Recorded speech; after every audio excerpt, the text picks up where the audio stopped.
নমস্কার বন্ধুরা, সুমিতার রান্নাঘরে সবাইকে স্বাগত। আবারও চলে এসেছি তোমাদের সাথে দারুণ একটা রেসিপি শেয়ার করতে।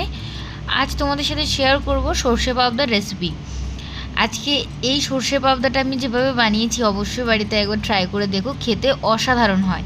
আর আজকে সর্ষে পাবদা করেছি যে মাছগুলোর পেটে একদম ডিমটা ভরা ছিল। আর ডিম থাকা পাবদা মাছগুলো খেতে জানোই ভীষণই টেস্টি হয়।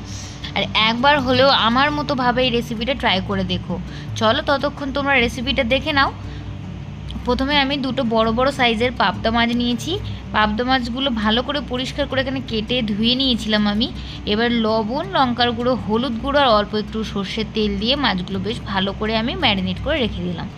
এবারে রান্নাটা করব আমি ফ্রাই প্যানে।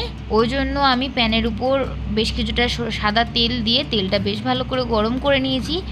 গরম হয়ে গেছে তেল, আমি মাছগুলো সব ভাজতে দিয়ে দিচ্ছি। মাছগুলো ততক্ষণ ভাজা হতে থাক। আর আমি সর্ষে পাবদার জন্য কিছু মশলা আমি রেডি করে নেব।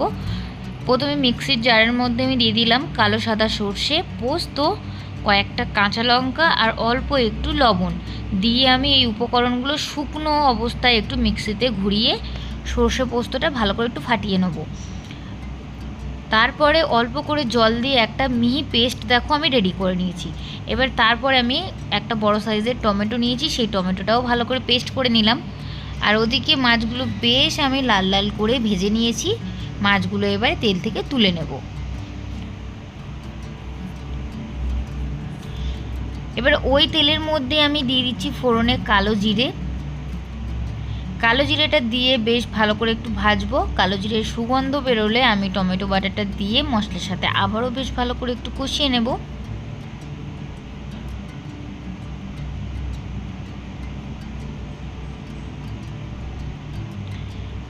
এবার টমেটোটা কষানোর সময় আমি এখানে দিয়ে দিচ্ছি স্বাদ মতো লবণ, লঙ্কার গুঁড়ো আর দেবো হলুদ গুঁড়ো দিয়ে আবারও একটু বেশ ভালো করে মিশিয়ে নিয়ে আমি এখানে সর্ষে পোস্তর পেস্টটা দিয়ে দিলাম। দিয়ে আবারও বেশ ভালো করে মশলার সাথে 1 থেকে 2 মিনিট কষিয়ে নেব।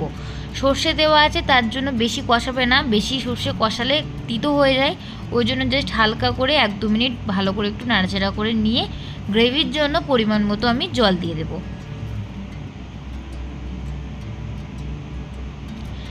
এবারে ঝোলটা বেশ ভালো করে ফুটে গেলে তারপর আমি ভেজে রাখা মাছগুলো দেখো দিয়ে দিচ্ছি।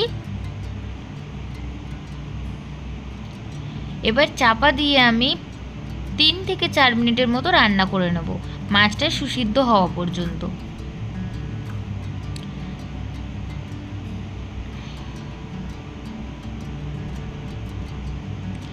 দেখো আমার গ্রেভিটা কতটা ঘন হয়ে এসছে।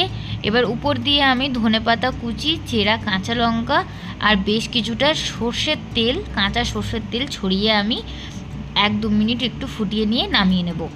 গরম গরম ভাতের সাথে 1 পিস পাবদা মাছ যদি এরকম হয় সর্ষে পাবদা, তাহলে তো দুপুরে আর কোনো কথাই হবে না। একবার অবশ্যই এইভাবে সর্ষে পাবদাটা বাড়িতে ট্রাই করে দেখো, খেতে জাস্ট ফাটাফাটি হয়। আর আমার এই রেসিপিটা যদি তোমাদের ভালো লেগে থাকে তাহলে like, comment, share and subscribe করতে ভুলো না। আবারও দেখা হবে নতুন কোনো ভিডিওর সাথে। ততক্ষণ সবাই সুস্থ থাকবেন, ভালো থাকবেন। ধন্যবাদ।